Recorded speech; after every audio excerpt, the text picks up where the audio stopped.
la une ce soir, la crise s'enlise au centre hospitalier de Pointe-à-Pitre. Une centaine d'agents hospitaliers a décidé de faire usage de son droit de retrait, tandis que l'ARS n'a pas encore dévoilé son plan d'action pour sauver la continuité de l'offre de soins. Sera-t-il possible de camper à Bois-Jolant pour les fêtes de Pâques? La municipalité de Sainte-Anne a décidé d'imposer un certain nombre de règles, sous peine de se voir infliger une amende. Le détail est à venir dans ce journal. Et ce mois d'avril sera dédié à la fête du pain. À cette occasion, il sera organisé le concours régional de la meilleure baguette de tradition française. Présentation des candidats ce soir. Et enfin, découverte l'exposition du plasticien Ronald Cyril alias B-Bird. Il expose en ce moment à l'habitation Laramée à Sainte-Rose. Une exposition organisée avec le conseil départemental Traces d'hier et empreintes d'aujourd'hui. Bonsoir et bienvenue sur ATV Guadeloupe. La crise s'enlise au centre hospitalier de Pointe-à-Pitre. Ce matin, une centaine d'agents médecins, infirmières, agents du paramédical ont décidé de faire usage de leur droit de retrait. Une nouvelle qui pourrait bien encore compliquer l'organisation des soins, tandis que la nouvelle directrice de l'ARS n'a pas encore livré son plan d'action pour nettoyer les zones impactées par l'incendie du CHU. Reportage Anne-Elisabeth Artsen. De nouveau réunis ce matin en Assemblée générale, le collectif de défense du CHU attend toujours la décision de l'ARS concernant la délocalisation du centre hospitalier. Tout en sachant que le collectif là avec l'UTSU-GTG nous avons gouverne pour une délocalisation totale puisque la situation à l'hôpital là qui a dégradé de jour en jour, malades pris en charge en lot de difficultés, qui a fait que les métiers soignants nous pas qu'à exercer pleinement. Nous t'ai rencontré, il est arrivé à la semaine passée, il dit nous qu'à suivre dossier là depuis plus de 3 mois. Donc, je dis, je ne peux pas comprendre qu'il y ait pas de bonne réponse pour les gens qui suivent un dossier depuis plus de 3 mois. Des mecs qui ont bon chez ma régionale de santé qui tiennent la route, elles vont délocalisation totale à l'hôpital là pour que les patients qui couchent en dans l'hôpital là et aussi les soignants qui travaillent au quotidien, que vie à eux pas en danger sur le long terme. Le personnel en quête d'information reste lui aussi mobilisé. Je suis venu me renseigner sur la situation du CHU et puis constater qu'effectivement nos collègues sont en souffrance psychologique et que c'est peu évident pour nous tous, quoi. Certains ont exercé leur droit de retrait et d'autres pas, mais voilà, c'est dur. Le conseil de surveillance du CHU doit se réunir jeudi prochain. Le collectif espère donc obtenir des solutions concrètes pour la délocalisation de leur établissement hospitalier. Et ce matin, cette nouvelle a fait l'effet d'une bombe. Nos confrères d'Europe 1 ont révélé qu'il y aurait eu 43 morts suspects au centre hospitalier depuis l'incendie qui s'est produit au mois de novembre au CHU. Des chiffres avancés par le GTG. Nous avons choisi, la rédaction d'ATV Guadeloupe, d'attendre que le rapport soit établi entre les suites de l'incendie et les faits dont on parle, car pour l'instant, il n'y a pas de preuves scientifiques. 80 postes étaient à pourvoir dans le cadre de la réouverture de l'hôtel Arawak. Beaucoup ont candidaté, mais selon le GTG qui dénonce cette situation, très peu de candidats guadeloupéens auraient été retenus car ne répondant pas aux standards de l'établissement. L'éclairage d'Yvan Lemar. À un mois de l'ouverture du nouvel hôtel Arawak, l'UGTG dénonce l'absence de dialogue social et de visibilité concernant le recrutement. Le syndicat craint surtout que les candidats guadeloupéens soient lésés au profit de candidatures extérieures. Nous connaissons un nombre de camarades qui posent candidature à eux et jusqu'à aujourd'hui, ils ont brillé. Alors c'est pour ça que nous avons demandé plusieurs rencontres qui avaient la région. Qui avait CTIG, nous avons organisé en discussion pour nous savoir au niveau de M. Saint-Claude qui gêne pas faire le recrutement parce que nous pas faire un travail, nous pas regarder nous en lycée hôtelier et faut si je là nous en lycée hôtelier nous pas former jeunes, nous peut pas mettre que mon cas sorti dehors pour venir travailler en hôtel là. Il faut nous en visibilité puisque ni l'argent à dedans. M. Charles dit que en 2020 ou 2022 il faut y 1000 emplois, à dans 1000 emplois là pour y là. Comme il y a 80 personnes pour recruter, c'est-à-dire qu'il faut ces 80 personnes sortir dans le l'emploi. Il ne faut pas qu'ils sortent dehors. Selon le syndicat, une sélection de candidats guadeloupéens correspondant aux différents profils attendus a pourtant été faite il y a plusieurs mois. Pôle emploi, donc l'agence de Pointe-à-Pitre, fait un travail immense. Nous manipulons plus de 1000 candidatures pour trier les gens. Ils arrivent à des bons CV que vous présentez employeurs là. Et là, vrai que pas ni pour réponse parce qu'employeur te dit qu'on ça en novembre yo que bassé demander non pas la réponse d'ailleurs vrai pas ni pour réponse et surtout que demander non pas tous les matins yo mais oh là ça kabay yo interpeller employeur là et employeur là répond que ces demandeurs d'emploi, ces candidatures là, vous voyez là, pas ni le standing, d'accord? J'ai recruté 3 directeurs, mais c'est pas parmi ces CV là ça. Voilà. Donc direction nous seul butin voir dans ça, c'est menacer agents qui vont nous ces informations là ça et je dis nous aussi que monsieur Saint-Luc qui a porté plainte parce que nous diffusait un mail qui est confidentiel. Mais donc ça nous commander c'est que nous ni des Guadeloupéens, des demandeurs d'emploi qui sont au chômage, des gens qui sont au chômage, Guadeloupéens qui sont au chômage qui ni le standing justement, il y a ni plus que le standing, donc ils ont trouvé travail dans l'hôtel là ça. Selon nos informations, le recrutement serait toujours en cours. Pour le moment, la direction de l'hôtel et celle du Pôle emploi n'ont pas répondu à nos sollicitations. Du côté de l'UGTG, si la situation n'évolue pas rapidement, plusieurs actions sont envisagées. Et après Capesterre de Marie-Galante, les sargasses sont bel et bien arrivés sur nos côtes. Les collectivités tentent bien que mal de se débarrasser de ces algues qui déprécient fortement nos plages. On écoute d'ailleurs la réaction du maire de Sainte-Anne, Christian Baptiste, interrogé par Patrick Curie et Moïse Dexter. C'est une situation aujourd'hui qui est quelque peu ingérable. La Guadeloupe vit aujourd'hui une catastrophe naturelle qui est l'invasion des sargasses. C'est toute la Guadeloupe. J'ai vu des images bien évidemment dans la plage du Bourg, la plage de Bois-Jolant, mais j'ai vu aussi déjà des images concernant la plage, le port maritime de Basse-Terre. Et nous n'en parlons même pas de Marie-Galante, on vit une catastrophe naturelle. Bon, je viens d'appeler effectivement le président de la rivière du Levant parce qu'il y a un dispositif qui est prévu pour ça, pour nos plages.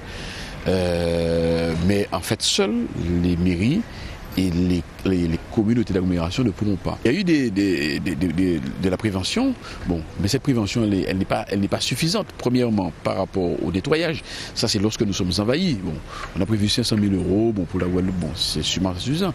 Sauf que c'est une catastrophe. Lorsque les sargasses arrivent, bon, ils arrivent, hein.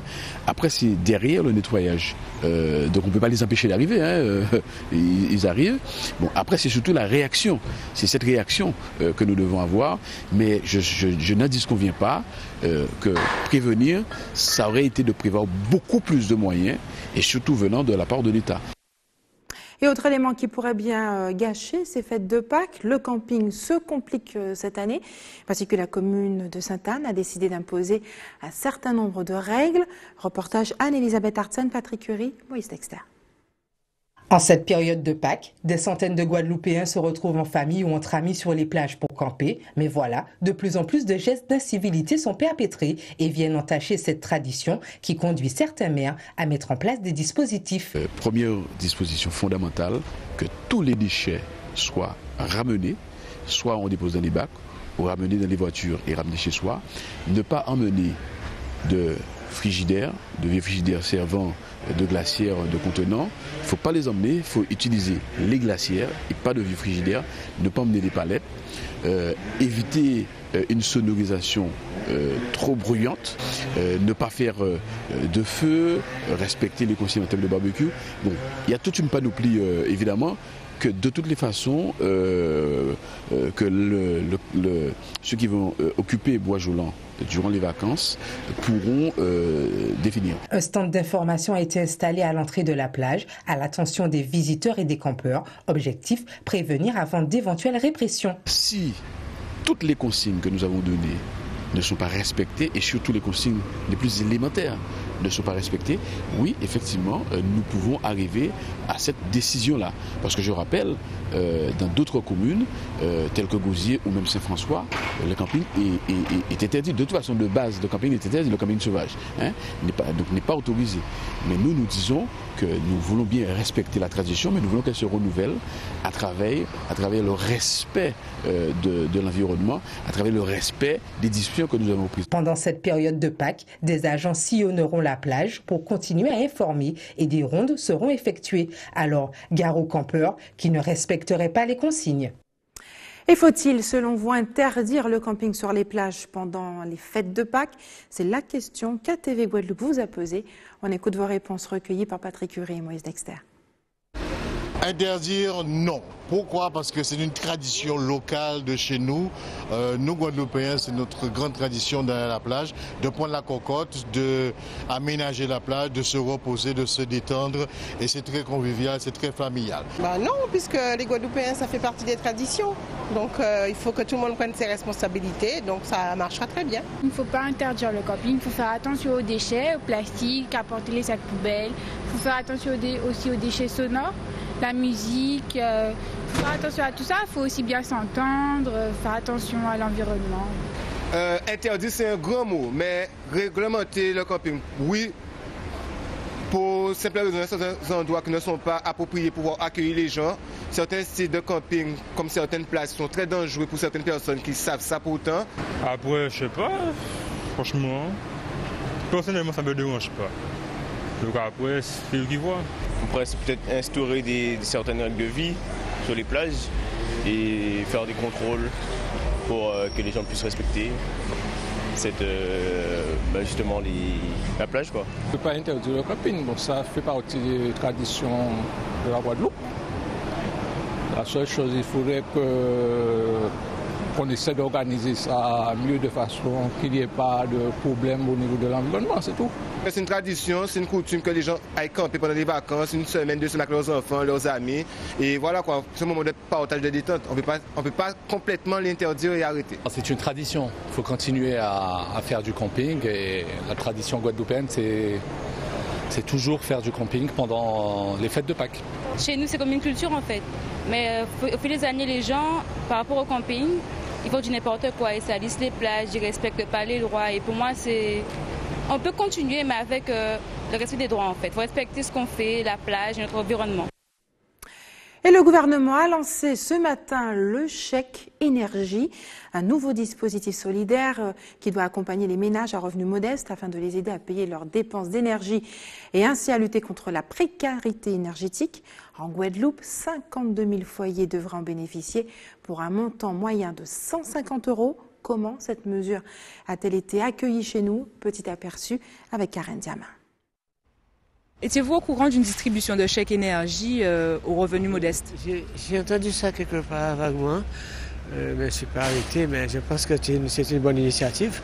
Il y a des gens qui en ont besoin, qui ont des mérites, qui ne peuvent pas subvenir à leurs besoins. Non, pas du tout. Est-ce que vous trouvez que c'est une bonne idée? Oui, c'est une très bonne idée. Pourquoi? Parce qu'il y a des familles modestes qui ne peuvent pas se procurer l'électricité et tout. Alors, je pense que c'est une bonne idée. C'est toujours une bonne idée quand on met une loi en place. Comment dire, ça peut aider beaucoup aussi, niveau écologie. Et ça peut dépanner beaucoup de personnes aussi, que ce soit dans les gens qui ont des entreprises, qui ont des maisons, des particuliers. Ça peut aider aussi au niveau facture aussi. Oui, j'en ai entendu parler, oui. Alors, est-ce que vous pensez que c'est une bonne initiative? Je pense que dans une république où effectivement l'égalité doit être de mise, donc c'est une très bonne chose pour aider les revenus modestes. Êtes-vous au courant d'une distribution de chèques énergie pour aider les familles à revenus modestes?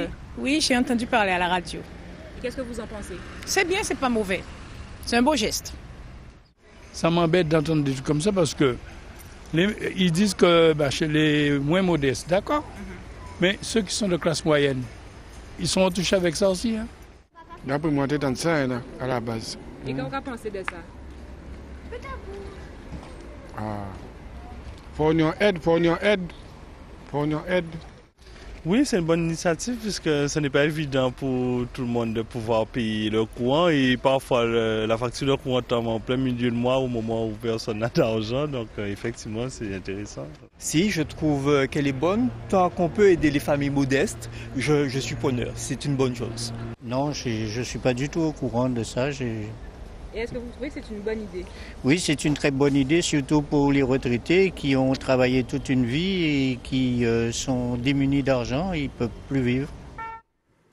Et puis ce samedi, la collectivité territoriale de Guyane organisait une séance de conclusion des États généraux de Guyane à Paris, l'occasion pour les Guyanais installés dans l'Hexagone d'interroger en personne le président de la collectivité, Rodolphe Alexandre. On regarde le reportage de Christian Bonardel. 11 mois après les accords de Guyane du 21 avril 2017, l'heure est au premier bilan. Ils sont quelques-uns à écouter Rodolphe Alexandre dresser un inventaire des actions menées. Le président de la collectivité territoriale est interpellé par des Guyanais inquiets pour l'économie de leur pays. La première difficulté, mais c'est celle de tout chef d'entreprise en tout cas, c'est sur la solvabilité, c'est-à-dire le financement, les investissements, le prêt bancaire qui est c'est une calomnie en Guyane. Les étudiants sont également en demande d'aide à la mobilité. Le billet d'avion, notamment pour rentrer à Noël, est hors de prix. Comme en Corse, il y a une continuité du territoire qui permet d'avoir des billets d'avion qui sont moins chers. Typiquement, on peut rentrer en Guadeloupe et en Martinique pour beaucoup moins cher que ce qu'on peut rentrer en Guyane. La directive de Nicolas Hulot pour interdire la recherche pétrolière sans alternative inquiète également. Mieux vaut qu'on nous dise c'est interdit de faire des recherches minières, mais alors on va développer les biotechnologies, on va faire de la croissance verte, on va faire de la transition énergétique. Concernant l'orifère et le pétrole, Rodolphe Alexandre assure que le dialogue est encore ouvert. D'autres dossiers importants sont également défendus par la collectivité. La prochaine réunion que nous aurons portera sur le numérique, la couverture notamment de la vallée du Maroni en termes de haut débit, sont des points sur lesquels nous serons présents afin d'apporter aux Guyanais de nouvelles conditions de vie. Gabriel Serville regrette quant à lui que la CTG n'ait pas été consultée à propos de l'arrêt des recherches pétrolières et défend une gouvernance de la Guyane plus autonome. N'ayant pas peur des mots, il faut adapter une gouvernance qui ressemble davantage à ce que nous sommes et que la loi permette à la Guyane, permette aux élus de Guyane, en concertation bien évidemment avec les élus de la France hexagonale, de pouvoir décliner ce que pourraient être les lois et les réglementations qui soient vraiment adapté aux problématiques de la Guyane. Un autre problème soulevé est celui de l'immigration clandestine que le gouvernement devra gérer au mieux, alors qu'il y est aussi confronté à Mayotte dans l'océan Indien. Et restez sur ATV Guadeloupe dans quelques minutes. Les meilleurs boulangers de la Guadeloupe qui participeront au concours régional de la meilleure baguette. Et puis visite de l'exposition de Ronald Cyril, passeur de mémoire à l'habitation de l'Aramée à Sainte-Rose. Plus que 4 jours avant le long week-end de Pâques, il est donc temps d'acheter l'ingrédient principal, c'est-à-dire le crabe, afin de réaliser les recettes traditionnelles. Encore vivant sur les bords des routes ou surgelés dans les grandes surfaces, chacun ses goûts. Voyez ce reportage de Marie Tricot et de Louis Sabas d'ATV Martinique. À 12 ans seulement, Gerdy Lély est tombée dans la marmite de Matoutou dès sa naissance. Aujourd'hui, son père chasse le crabe et c'est lui qui assure le nourrissage. Pour la canne à sucre, quand on la prend, on l'épluche avec un coutelas et on aura une peau, la peau blanche de la canne à sucre comme on la mange. Ils vont commencer à déguster, à manger et c'est surtout le soir parce qu'en fait c'est le soir que les crabes ils s'animent, on les voit le matin comme ça, mais le soir ils viennent tous sur les parois parce que c'est le soir qu'ils chassent en fait. Des fruits en guise de régime pour dégorger les crabes. Il faut compter 3 € pièce pour ce spécimen de terre et de belle taille. La crabière compte plus de 300 crabes. Ils seront tous vendus d'ici lundi. Josué, lui, passera la matinée sur le bord de la route à appâter les amateurs de crabes. Il faut essayer de mettre ça entre les pattes de derrière et tu coinces entre les pattes arrière et puis tu arrives à les prendre sans qu'ils te mordent. Chez lui aussi, le crabe est une affaire de famille.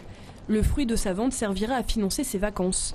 Il espère en vendre une trentaine aujourd'hui, à 2 € pièce. Comme je pars en voyage, c'est pour avoir un peu de sous, pour acheter ce que j'ai envie d'acheter, au lieu de demander à chaque fois à mes parents.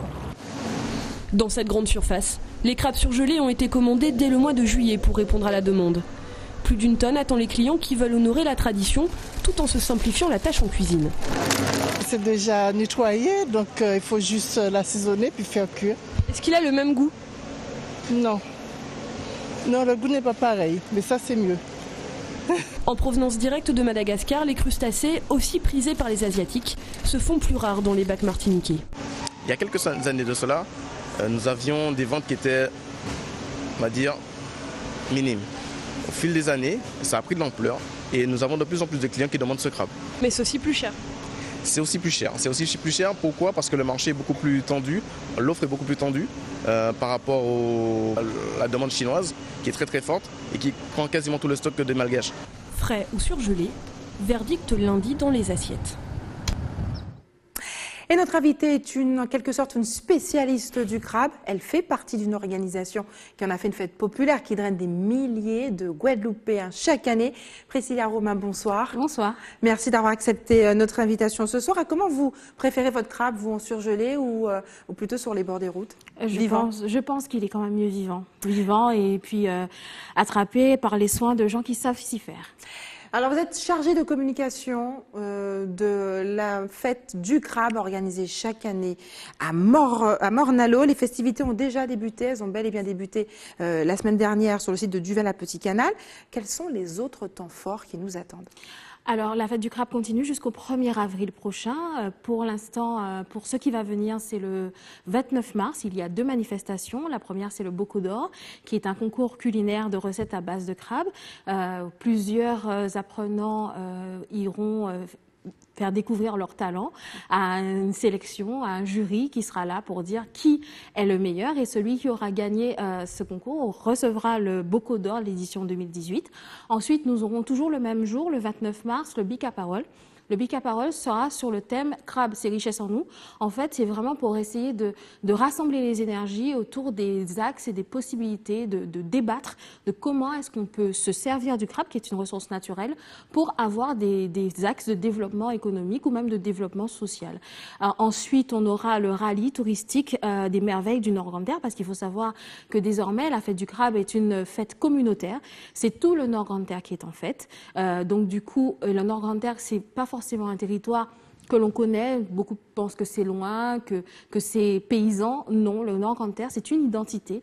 Et ce sont des sites touristiques, c'est des sites historiques. Et c'est exactement ce que cette manifestation veut promouvoir. Donc, de façon très ludique, les équipages, parce qu'en fait, c'est une petite course, on va dire. On n'est pas là pour faire de la vitesse, mais c'est une course de stratégie avec un quiz sur l'histoire, la sociologie ou les particularités du Nord-Grande-Terre. Donc voilà, c'est ça. Et puis l'apothéose, le 1er avril, la fête du crabe et de la mangrove. Et ce n'est pas une blague, hein?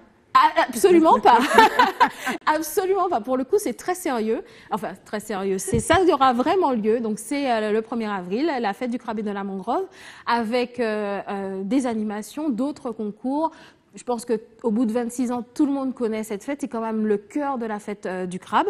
Et aussi, en apothéose, un concert avec notamment Loïc Amboulet qui viendra présenter son nouvel album. Alors, il y a une manifestation qui a attiré énormément de personnes, c'est Mon Jardin. Mon Jardin sur mon balcon. Il faut savoir que c'est une manifestation qui a beaucoup de succès. Cette année, elle s'est ancrée encore plus fortement dans l'organisation de la fête du crabe, puisqu'il faut savoir que le thème de cette année, c'est nutrition et crabe. Nutrition, pourquoi? Parce que ça devient un enjeu majeur et de société et économique, tout simplement, de société. Pourquoi? Parce qu'en Guadeloupe, on est quand même atteint par des maladies chroniques qui se soignent désormais par la nutrition. Je pense au diabète, où on est quand même, on a un fort taux de prégnance en Guadeloupe du diabète. Et la fête du crabe, c'est aussi ça, c'est mettre l'accent sur les enjeux d'économie, de santé, de politique. Et cette année, c'est ça. Et donc, Mon Jardin sur mon balcon s'est déroulé samedi 24 mars, avec notamment l'une des marraines, Madame Suzy Zozio, qui a montré comment, avec d'autres professionnels, comment planter, comment se nourrir et comment tout simplement manger autrement, plus sain, parce qu'on en aura tout simplement besoin. C'est un réel enjeu que les Nations Unies ont d'ailleurs défini et identifié. Est-ce que la question d'éviter le chlordécone a été abordée? On sait que c'est une question importante. C'est une question très importante. On a vu que les débats de ces derniers mois ont remis en question un petit peu la qualité de nos produits. Là, on parle, et je tiens à rappeler quand même que le Nord-Grande-Terre est un territoire très peu impacté par le chlordécone. Donc la qualité, c'est vraiment ne pas avoir peur de ces produits. Pour ne pas avoir peur de ces produits, il faut maîtriser la chaîne de consommation et surtout comment ils naissent finalement. Donc pour tout ce qui est légumes, c'est se planter soi-même, c'est pas si difficile que ça. Un plant de tomate, un plant d'aubergine dans son petit jardin. Et puis surtout, c'est notre tradition. Je parle des jardins créoles qu'on avait déjà et qu'on a un peu oublié parce que l'urbanisation, parce que le changement de mode de vie. Mais c'est une tradition. On avait un jardin de culture vivrière et la fête du crabe est aussi là pour le rappeler. Merci en tout cas Priscilla Romain d'avoir accepté de répondre à nos questions ce soir. Je rappelle que la fête du crabe se poursuit jusqu'au 1er avril dans le nord Grande-Terre, une région très belle, très belle à visiter. Pour tous ceux qui aiment Marie-Galante, ils ne peuvent pas ne pas aimer le nord Grande-Terre. C'est juste impossible. Nous parlons toujours de nourriture. Ce sera les 4 et 5 avril prochains aura lieu le concours régional de la meilleure baguette de tradition française. Une manifestation qui est aussi célébrée dans notre archipel dans le cadre du mois de la fête du pain. En attendant de savoir qui de chez nous aura le prix de la meilleure baguette, présentation ce soir des candidats. Reportage Anne-Elisabeth Artsen. Promouvoir un pain confectionné dans les règles de l'art, c'est l'objectif de cette fête du pain 2e édition, avec cette année encore le concours régional de la meilleure baguette de tradition française. Il faut créer une émulation, il faut créer quelque chose, il faut créer une activité. Donc nous avons décidé de participer à ce concours pour représenter un artisan boulanger qui vient de représenter sur le territoire de la France nationale pour ce concours de la meilleure baguette tradition française. C'est tout l'enjeu d'ailleurs de ce concours en fait. On veut montrer aussi que nous avons un savoir-faire, aussi bien nous fabricants que pour nos artisans boulangers. On n'a rien à envier à nos boulangers nationaux. Donc voilà, on veut participer pour montrer à notre communauté, à notre Guadeloupe et bien sûr sur le territoire national notre savoir-faire parce que nous savons faire du bon pain avec de la bonne farine. Nous commercialisons 25 000 tonnes de farine, 3 000 tonnes sont à l'exportation et le reste sur le territoire guadeloupéen. Parmi les 6 candidats en lice, Georges, boulanger depuis 20 ans, qui participe pour la première fois à ce concours, tout comme le président du jury, lui aussi novice dans cet exercice. Première fois président du jury et c'est à la fois un grand plaisir et un grand honneur aussi d'être le président de ce jury qui va couronner le meilleur boulanger de la baguette de tradition française et qui va aller représenter au mois de mai la Guadeloupe à Paris. Alors qu'est-ce qu'on attend ? D'abord, bien sûr, du professionnalisme avant tout. Les critères de la baguette de tradition vont être respectés, donc il y a des règles, c'est un concours national, donc on n'invente rien. Il y a des critères à suivre, donc ça va être bien sûr le respect de ces critères.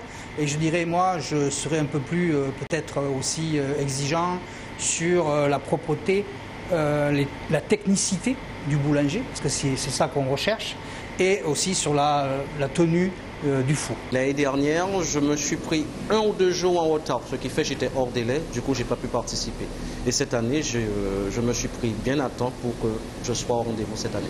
La recette, elle est faite par tous les mêmes boulangers, ça veut dire c'est la baguette de tradition française. Le problème c'est être prêt ce jour-là et sortir la meilleure baguette. C'est vrai c'est la première fois, mais je me prépare en entreprise tous les jours pour que je puisse sortir au moins la meilleure baguette ce jour-là.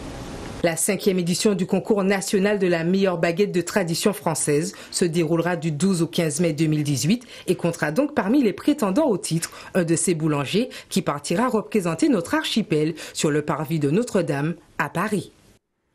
Et lui aussi, son métier exige une véritable rigueur et surtout beaucoup de créativité. Jusqu'au 29 juin, le plasticien Ronald Cyril expose à l'habitation La Ramée à Sainte-Rose, une exposition qui fait suite à la résidence d'artistes organisée par le département à laquelle celui-ci avait participé. 43 œuvres sélectionnées, découvertes avec Yvan Lemar. Cette exposition de Ronald Cyril, alias B-Bird, est le fruit de mois de travail acharné, enrichi de rencontres diverses et variées, dans le cadre de la résidence d'artistes de l'habitation La Ramée de Sainte-Rose. Je suis parti d'une problématique un peu trace d'hier et empreinte d'aujourd'hui. En fait, ça englobait un peu tout par rapport au lieu déjà, par rapport à ma pratique du street art qui, avec le temps, souvent s'efface. Et donc, au fil du temps, au début, les gens ils se questionnaient un peu sur qui fait ça, pourquoi comme ça. Et au fur et à mesure, ils ont réussi à quelque part voir une forme de singularité. Et donc, c'est devenu comme une forme d'entente en fait. Donc, c'était un peu ça l'idée. Donc, reprendre tout ça d'ailleurs, pour cette série-là, c'est la première fois que j'utilise autant de bombes sur l'étoile. Donc, c'était un peu tout ce questionnement. Et puis, entre les traces qui envoient aussi, entre guillemets, au passage. Donc, c'était à la fois une forme de métaphore, mais c'était une problématique assez large pour pouvoir me laisser place à justement cette liberté de création. Les 43 œuvres sélectionnées par l'artiste sont le reflet de plusieurs techniques et mélanges de matières, allant de la peinture acrylique à l'aérosol, en passant par le découpage, des œuvres regroupées en série pour mettre en valeur les différentes phases de la création artistique. Il y a eu plusieurs approches. Après, je l'ai fait essentiellement tout seul, mais c'est vrai que j'avais tenu à inviter Denis Ninine, qui est un autre jeune plasticien, pour faire un dialogue d'artistes. Et je dois reconnaître que du début à la fin, surtout lors de l'installation, il a été là avec moi tête à tête. Et donc, j'ai pu avoir aussi ses conseils. On a pu vraiment faire quelque chose, je pense, d'assez sympa en termes de scénographie, en termes de présentation des œuvres, afin de les mettre le mieux possible en valeur. Street art, actualité, dialogue d'artistes, métaphore des événements caribéens ou encore encre sur papier, des séries choisies par l'artiste pour proposer aux visiteurs un parcours guidé dans son univers. Il faut que ce soit un voyage, puisqu'en fait, quand je peins pas pour plaire, en fait. Donc quelque part, même celui qui est un peu dérangé ou qui est curieux, pour moi, c'est toujours aussi intéressant. Mais déjà, un voyage, la singularité de ce qui est proposé, et puis la diversité aussi. Donc après, il y a des éléments qui reviennent, comme pour ponctuer un peu la création. On a les soleils, on a vraiment... Donc en fait, ça devient un peu un vocabulaire plastique. Et en fait, je suis très ouvert sur justement l'interprétation que fera les autres de ce que j'ai proposé moi. L'exposition Traces d'hier et empreintes d'aujourd'hui de Ronald Cyril alias B-Bird est disponible jusqu'au 29 juin à l'habitation Laramée de Sainte-Rose. Et c'est l'heure des informations pratiques maintenant. L'Agence régionale de santé met à votre disposition un numéro d'appel, le 0806 80 40 10. Si vous avez des questions à poser concernant la situation au centre hospitalier de Pointe-à-Pitre, ce numéro est ouvert au grand public ainsi qu'au personnel. Demain, faites des réserves d'eau si vous habitez à Capesterre et aux Saintes. Les coupures sont prévues chez vous demain soir à 18 h avec un retour à la normale prévu le lendemain à 6 h. Et puis l'équipe de l'établissement français du sang vous donnera rendez-vous demain à la gendarmerie de Saint-Claude de 8h30 à 13h. Attention, les niveaux en sang sont au plus bas. Et enfin, si vous avez des informations à nous communiquer, n'hésitez pas à nous appeler à la rédaction d'ATV Guadeloupe au 60 11 2 fois. Voilà, c'est la fin de notre édition locale et régionale. Avant de se quitter, je vous rappelle les principaux titres de ce lundi 26 mars. Nous l'avons vu, la crise s'enlise au centre hospitalier de Pointe-à-Pitre. Une centaine d'agents a décidé de faire usage aujourd'hui de son droit de retrait, tandis que l'Agence régionale de santé n'a pas encore dévoilé son plan d'action pour sauver la continuité de l'offre de soins. Et puis, sera-t-il possible de camper à Bois-Jolant pour les fêtes de Pâques? Oui, mais sur certaines conditions. La municipalité de Sainte-Anne a décidé d'imposer un certain nombre de règles sous peine de sanctions. Et puis, ce mois d'avril sera dédié à la fête du pain. À cette occasion, il sera organisé le concours régional de la meilleure baguette de tradition française. Nous vous avons présenté ce soir les principaux candidats. Et puis enfin, l'exposition du plasticien Ronald Cyril, alias B-Bird, qui est à l'habitation Laramée à Sainte-Rose en ce moment. Une exposition organisée avec le conseil départemental, Traces d'hier et empreintes d'aujourd'hui. Merci d'avoir choisi ATV Guadeloupe. Je vous souhaite une excellente soirée. On se retrouve demain à 18h45.